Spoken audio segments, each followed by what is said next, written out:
o que é que está acontecendo nesse lugar. Aqui está o mapa do que a gente conhece como Rússia, vou botar um R aqui, e aqui na esquerda nós temos a famosa Ucrânia. Mas nem sempre as coisas foram assim.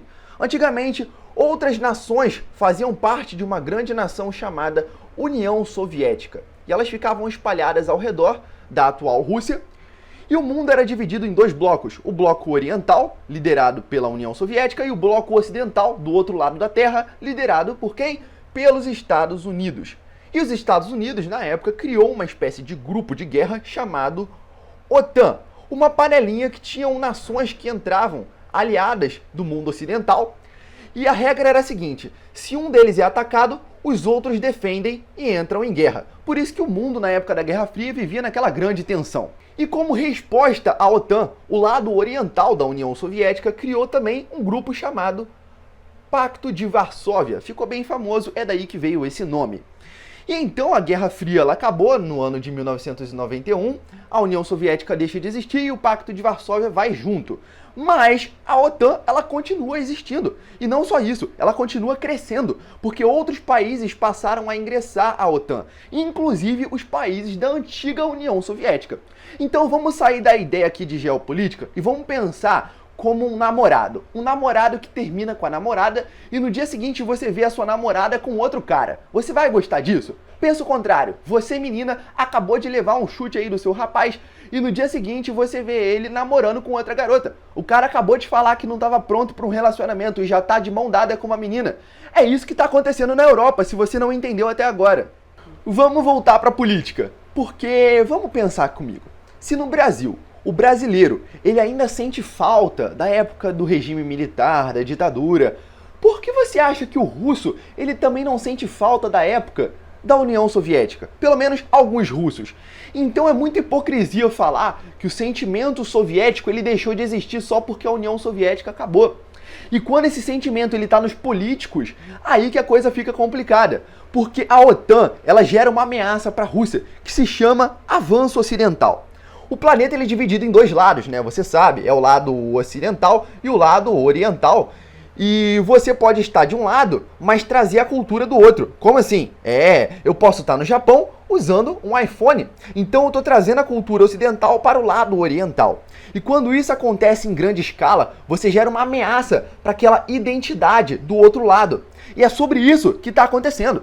Porque quanto mais a OTAN ela traz novos aliados, mais o Ocidente avança em relação ao Oriente. Aquela culturazinha americana, porque os Estados Unidos é o líder da OTAN, lembre-se disso. Então isso avançando na direção da Rússia, da China, daqueles países do lado de lá, é uma grande ameaça. Hoje em dia, é isso aqui que nós temos. Eu fiz um mapa de quadrado porque fica mais fácil de ver, principalmente para quem gosta de Minecraft, já entendeu tudo. Nesse mapa nós temos os principais países envolvidos aí nesse joguinho que está acontecendo. Aqui na direita, a grande Rússia, e é bem grande mesmo. E agora você vai entender por que esse avanço do Ocidente ele é uma ameaça para a Rússia. Pensa comigo. Quando você tem uma cultura que está vindo do lado de cá, como uma grande onda, avançando nessa direção, olha o que ela traz. Primeira coisa, problemas políticos, porque a Rússia, querendo ou não, mesmo que ela não seja dona desses países, ela exerce uma influência, né? Vamos pensar no planeta Terra. Você tem um planeta aqui, você tem a Lua. Não existe nenhuma ligação entre um e outro. Mesmo assim, a órbita ela exerce uma influência. É a mesma coisa aqui. Esses países orbitam a grande mãe Rússia. E quando uma onda ocidental vem nessa direção, isso deixa as coisas um pouco instáveis, se é que você me entende. Então, na questão política, o avanço ocidental é um problema para a presidência da Rússia. O segundo problema, a questão econômica. Quando você tem um domínio político, você também tem um domínio das relações comerciais. E aqui os principais produtos são, você sabe, o carvão, o gás natural. Então existem gasodutos passando por toda a terra aqui, né, da Rússia, da Ucrânia, enfim, do leste europeu. E quando você tem um controle econômico que está vindo do Ocidente para dominar isso, desestabiliza o seu monopólio nessa região. E a Rússia tem uma economia estável aqui, por enquanto. Porque quanto mais a OTAN avança, mais as relações comerciais vão mudando. E isso não é agradável para uma política que atualmente está confortável na dela. E o terceiro problema para a Rússia é aquilo que ela não pode controlar. É um problema invisível. Porque, pensa comigo, você era uma grande nação no passado, um domínio, uma potência. E aqueles países se separaram e agora estão solteiros por aí. E vem uma grande onda ocidental pegando um por um e juntando nela. A sua identidade, a sua cultura está sendo, perdida para o Ocidente. Isso, querendo ou não, é uma ameaça para a Rússia também. Não é só política e economia. Beleza, e aonde que a Ucrânia entra nisso daí? Vem comigo. Nesse desenho você vai entender bem melhor. Aqui no meio nós temos esse bonequinho que eu dei a letra U, de Ucrânia. Aqui na esquerda, essa casa chamada OTAN. A casa está com a porta aberta, porque é isso que a OTAN diz que é. Uma organização de portas abertas. Qualquer nação que quiser fazer parte pode fazer, tá livre.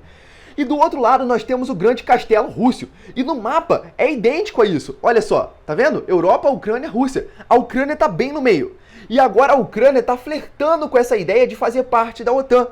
E qual é o problema? É que quando isso acontecer, você entende que a OTAN ela vai ter um território colado na Rússia. E para muitos isso que é o grande problema. Porque você vai ter uma fronteira que pertence à OTAN grudadinha na Rússia. Então, para a OTAN entrar na Rússia, só falta o quê? Dar um passo para frente. E aqui, alguns vão dizer que o medo da Rússia é que a OTAN ela tome a Ucrânia e coloque mísseis na fronteira. Gente, olha para o mundo ao redor.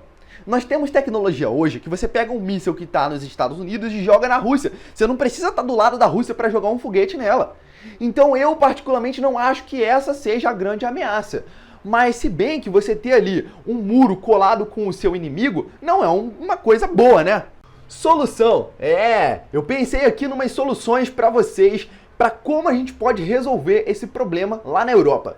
Eu estava pensando no chuveiro aqui. Primeira coisa sobre o território da Rússia. Aqui está um mapa do globo, os terraplanistas já correram. Aqui em cima nós temos a grande Rússia. E, gente, é grande mesmo. Eu vou desenhar aqui em forma de quadrado, tá? Mas para você ter uma noção, a Rússia é tão grande que o único país que dá para colocar a Rússia dentro é a própria Rússia. E o que isso tem a ver? Tem a ver que a OTAN, ela quer o território da Ucrânia para ela. Beleza. Mas vamos lembrar que antigamente existia um pequeno território da Ucrânia chamado Crimeia. Vou chamar de Cri. E esse território não é mais da Ucrânia porque a Rússia anexou a ela a Crimeia no ano de 2013. E isso aconteceu por quê? Porque a população da Crimeia se identificava mais com a Rússia do que com a Ucrânia. Só que isso não acabou ainda, porque no leste da Ucrânia, nessa região aqui, ainda existem cidades que as pessoas se identificam mais com a Rússia do que com a Ucrânia. E é daí que vem aquela ideia de movimentos separatistas.